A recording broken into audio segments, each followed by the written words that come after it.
How is documentary evidence's chain of custody proven? Imagine trying to prove that a document in court is the same one you originally collected. That's where the chain of custody comes into play.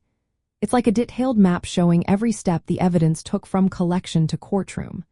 When dealing with documentary evidence, such as original papers, digital files, or records, it's essential to keep a clear record of who handled it, when, and why.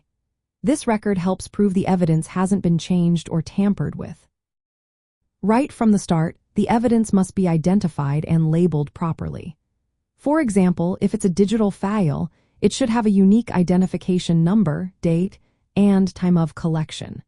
When someone transfers the evidence to another person or location, that transfer must be documented with signatures, dates, and times.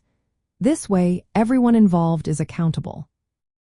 If a document is moved to a forensic expert for analysis, the transfer is recorded, and the expert verifies the condition of the evidence upon receipt.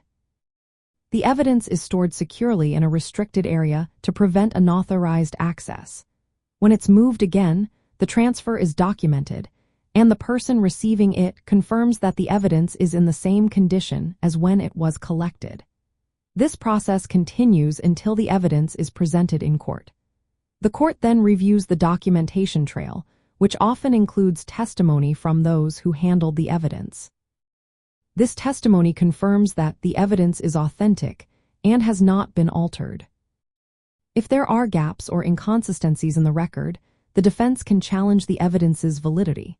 They might argue that the evidence could have been tampered with or contaminated. That's why maintaining a continuous, detailed record is so important. To prove the chain of custody for documentary evidence, you need to show how the document was initially obtained, who had possession of it at each stage, where it was stored securely, and that no unauthorized access or changes happened. This process helps uphold the principle that evidence must be trustworthy and untainted. It ensures that the evidence presented in court is the same as what was originally collected. By following these steps, legal teams can confidently argue that the evidence is reliable, supporting a fair and just trial.